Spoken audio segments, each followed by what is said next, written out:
Olá, como vai? Nós estamos começando o programa Ambiente e Construção desta manhã de sábado. Informação especializada na sua televisão.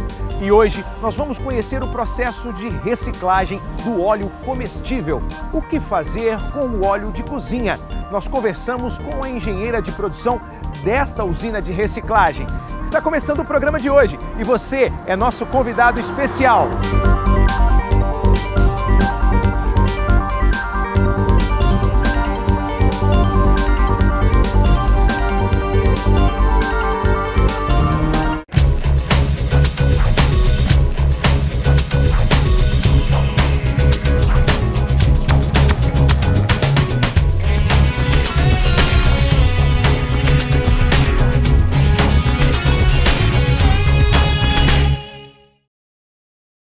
Eu tenho a satisfação de começar o programa de hoje dizendo que a nossa equipe foi pautada pela minha filha, de 11 anos de idade.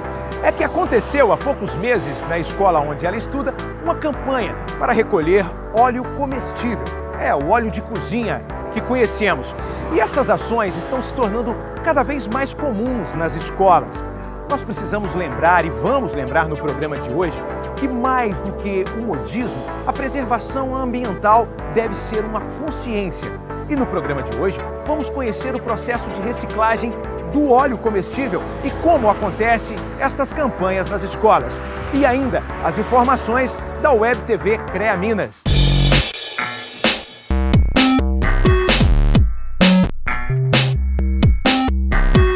O resíduo produzido pelo óleo comestível provoca sérios danos ao meio ambiente. Quando lançado na rede de esgoto ou rede pluvial, não permite que a água e todos os seres vivos que nela estão recebam oxigênio. No Brasil, consome-se cerca de 19 litros per capita de óleo por ano, segundo a Associação Brasileira das Indústrias de Óleo Vegetal. Se considerarmos que 12 litros deste óleo são absorvidos pelos alimentos, o que é uma estimativa muito conservadora, são cerca de 7 litros de óleo por pessoa sendo jogados pela pia, indo pelo esgoto, impermeabilizando leitos de rios e contaminando lençóis freáticos e fontes de água, todos os anos. Porque todo esse óleo que desce pela canalização do esgoto, ela vai gerando uma petrificação que vem a entupir os canos, tanto particulares dos prédios e residências, como a parte do encanamento do esgoto mesmo, onde a Copasa, a Prefeitura, tem todo um trabalho para estar retirando esse óleo. Mas de onde vem tanto óleo? Boa parte da nossa alimentação possui óleo vegetal ou animal, inclusive ou principalmente os produtos industrializados. Mas na cozinha das lanchonetes, restaurantes ou mesmo de nossas casas, as frituras são as principais vilãs. O salgadinho hoje, ele está no 4º lugar de venda nosso. Na curva ABC de venda, o salgado frito está em 4º lugar de venda. Então a fritura, ela consome muito óleo, a fritura do salgado. Além disso, nós temos uma cozinha também, né, que frita para fazer refeição para os nossos funcionários. Tem muita fritura também. Mas nós entendemos que a parte de salgado, de fritura de salgado, é que tem uma quantidade maior de óleo. A conscientização de jovens cidadãos pode garantir ao Brasil uma evolução em sua preservação ambiental. Nesta região, por exemplo, campanhas são realizadas pelas empresas que coletam o óleo comestível nas escolas e instituições.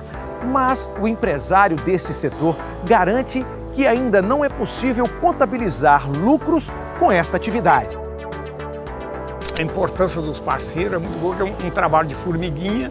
E se os parceiros não ajudarem, não tem condição. Então tem que a comunidade, tanto o empresário que fornece o óleo, como a comunidade que oferece, esforçar para a gente poder pegar mais quantidade para ter jeito de sobrevivência. Que até agora nós ainda não sobrevivemos com o óleo ainda. Por enquanto ainda estão tirando o bolso. O trabalho desta empresa começa nas escolas. Uma iniciativa que busca a conscientização a partir de campanhas educativas que tem como foco principal as crianças. E vamos levar para as crianças a conscientização que precisa ter para com o meio ambiente.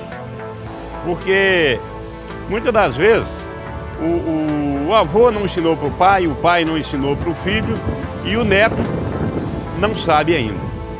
Então hoje nós estamos conscientizando essas crianças de 8 a 14 anos. O trabalho é difícil, é um trabalho de formiguinha, mas eu acho que vamos chegar a um ponto que nós vamos ter uma conscientização ambiental. Este trabalho se estende também às empresas parceiras da usina de reciclagem, que faz a coleta do óleo produzido na cozinha de seus clientes.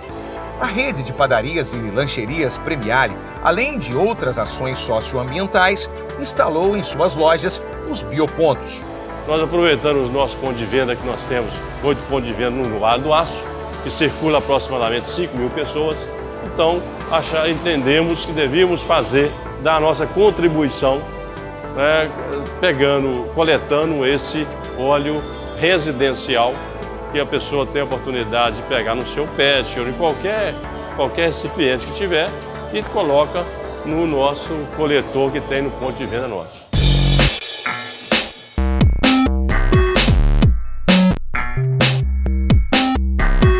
A falta de informação talvez seja a maior dificuldade das empresas de reciclagem. Alessandra é engenheira de produção e esclarece que o óleo animal pode ser misturado ao óleo vegetal no processo de reciclagem. Esse óleo vegetal que a gente fala, ele pode ser agregado nele a gordura animal, que é a gordura do torresmo, da fritura de linguiça ou qualquer outro tipo que seja animal. Ele pode ser misturado com o vegetal sem qualquer dano para a coleta, ou se a dona de casa pensa que ela usa simplesmente gordura animal e não pode fazer essa coleta, pode sim. Porque essa gordura animal, ela é altamente poluente, assim como o óleo vegetal. Este óleo de cozinha que conhecemos é também muito utilizado para a fabricação de sabão caseiro. Misturado à soda cáustica, esse produto se torna ainda mais poluente. Por isso, a necessidade de dar o destino correto para o óleo de cozinha. Esse óleo é agregado nele a soda, que é um risco muito grande tanto para a saúde de quem está fazendo o sabão, pode gerar queimaduras, problemas respiratórios, como para o meio ambiente, porque quando esse sabão desce pela canalização, ele vai para os rios, para os córregos, e ele não é biodegradável, ele não é bactericida, ele gera bactérias, ele gera doenças, pragas, que se alimentam do resto desse sabão, que gera um transtorno muito grande para o meio ambiente. Vamos conhecer o processo de reciclagem do óleo? Depois de coletado, este resíduo segue aqui para a usina de reciclagem, onde começa todo o processo.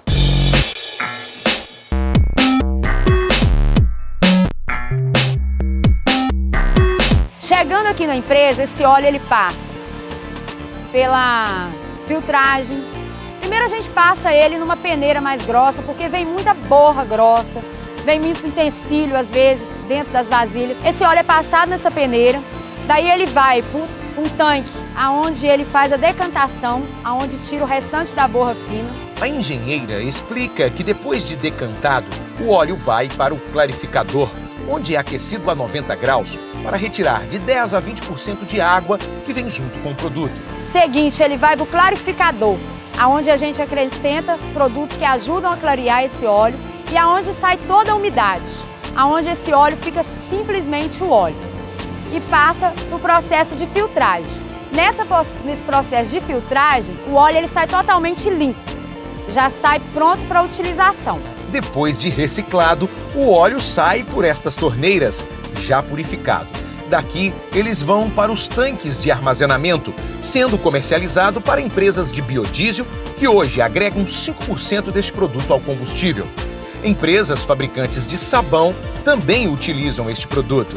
Estes tanques têm capacidade para reciclar 10.000 litros de óleo em cada processo, mas hoje precisa processar outros produtos, porque não há a coleta necessária do óleo. O destino final desse óleo, ele é levado normalmente para a empresa ou de biodiesel ou sabão. Depois do intervalo tem mais. As informações da Web TV CREA Minas e uma entrevista com o presidente do CREA Minas, engenheiro civil Jobson Andrade, que fala da resolução 10/48. Fique conosco, nós voltamos já.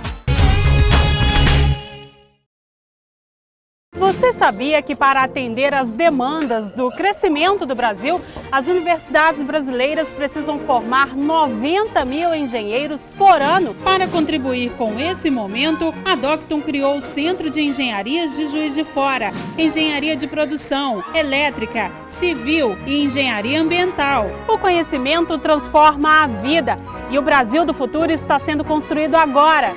Venha fazer parte disso.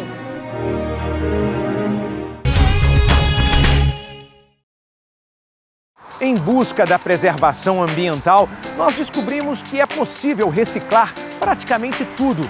Basta dar a reutilização correta para produtos e materiais que não utilizamos mais.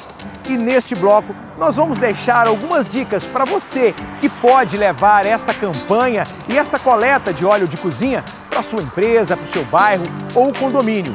Você pode armazenar o óleo em garrafas PET ou qualquer recipiente com tampa e deixar nos biopontos. Agora, se você quer um destes pontos de coleta, você pode cadastrar-se por telefone ou e-mail. Esses cadastros eles podem ser feitos tanto em comércios, residências, ONGs, instituições. E o que pode ocorrer com alguns comércios, como supermercados, padarias, entre outros, eles fazem essa coleta no chamado bioponto, que são os pontos coletores que a gente coloca. Você está vendo no programa de hoje a importância de se reciclar o óleo de cozinha. Mas neste momento vamos abrir espaço para uma entrevista da Web TV CREA Minas com o engenheiro civil Jobson Andrade, presidente do Conselho, que fala da resolução 10/48 sobre as atribuições do engenheiro e do agrônomo.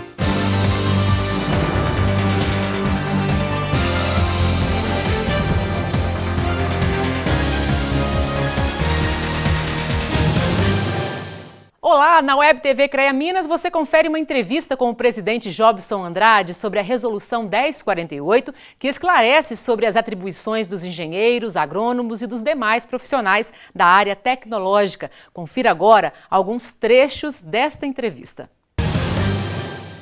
Então, Jobson, fala pra gente da importância dessa Resolução 1048. O que ela vem esclarecer?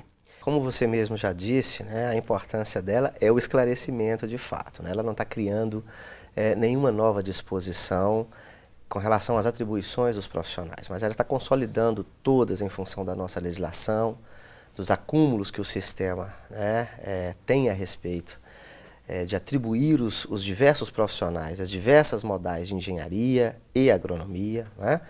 Então, essa é a função maior. E fazer disso é um documento simples que possa, inclusive, ser muito facilmente compreendido por qualquer pessoa, qualquer órgão, qualquer instituição, ou seja, a finalidade maior da 1048 é clarear, esclarecer, né, as atribuições e competências dos profissionais de engenharia e agronomia, né, em todo o Brasil, para toda a sociedade, todos os órgãos e instituições, de maneira simples. Né? Nós queremos dizer o que os nossos profissionais estão aptos a executar de serviços para a sociedade. Então não cabe a um conselho dizer essa atribuição é específica do profissional ligado a esse conselho. Isso não compete aos conselhos. Não, específica sim, exclusiva não. Porque o conselho, nenhum conselho pode dizer nada a respeito das atribuições de um outro conselho, ele não conhece, né? Eu conheço, por exemplo, o engenheiro químico, quando digo CREA, né? Nós conhecemos bem a atividade da engenharia química, né? A atividade do químico compete ao Conselho de Química. E é claro que essas duas atividades, apesar de diferentes, em alguns pontos elas compartilham, né? Elas conversam. Então são profissionais que em algum momento fazem serviços parecidos, similares e até iguais. E cada conselho que regulamenta isso. Eu queria destacar um fato. Veja bem, o conselho não existe para fazer defesa de mercado do profissional. Muito ao contrário. Existe para fazer a defesa da sociedade. Essa é a função pétrea legal de todos os conselhos, não só do CREA. Agora, também tem uma questão, é o sombreamento.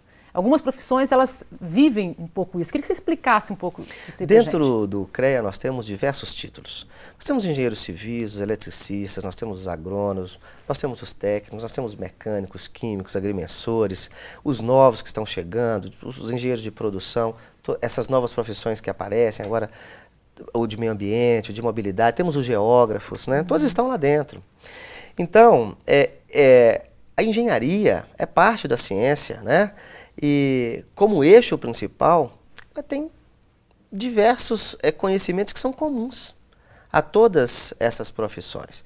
Então o CREA tem câmaras especializadas, que são reunião de conselheiros, reunião de conselheiros de cada modal, para poder exatamente estudar, negociar, fazer o entendimento conjunto e definir aquilo que um tem de atribuição, o outro tem de atribuição e ambos têm de atribuições comuns. Então o conselho faz isso lá dentro, em relação a todas as profissões que estão lá.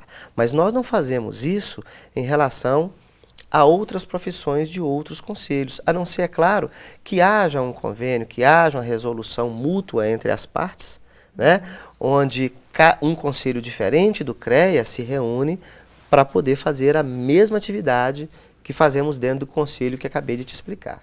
Então, assim, esse papel do CREA é muito importante, né? De estar sempre atento a essas coisas, essas dúvidas, e esse trabalho de estar informando o que você está fazendo com a gente aqui, ajudando a esclarecer esses pontos, né, Exatamente. Jobson? O CREA tem como função a defesa da sociedade e faz isso praticamente por duas ferramentas. Primeiro, esse patrimônio, é de saber atribuir o profissional a qualificação que ele tem para o seu exercício. E depois de fiscalizar o exercício da profissão. De vez em quando eu tenho visto na imprensa alguém dizer assim, olha, houve um desabamento, o CREA chegou depois. Mas de fato o CREA chega depois. Porque o CREA não fiscaliza a qualidade, não fiscaliza a atuação do profissional no momento que ele está no seu exercício. Nenhum conselho faz isso. Imagina se o conselho de medicina colocasse um médico para cada médico que estivesse fazendo uma cirurgia. Não, o médico está fazendo uma cirurgia, o conselho está lá fiscalizando para ver se aquele procedimento é correto. Isso não existe. Não é verdade? Não é assim que funciona e o CREA também não. Então, um empreendimento ele pode estar suscetível há vários equívocos. Pode não ter um profissional lá, o proprietário pode não ter contratado um engenheiro, pode ter alguém em exercício ilegal, alguém que não tem atribuição, está fazendo uma atividade que não pertence a ele, né? E pode também ter a falha de um profissional de engenharia, que pode ocorrer, né? E, obviamente, esse sinistro vai acontecer. O que o CREA fiscaliza? Se no início daquele empreendimento lá tem um engenheiro. A entrevista completa está no site crea-mg.org.br/webtv. Até lá!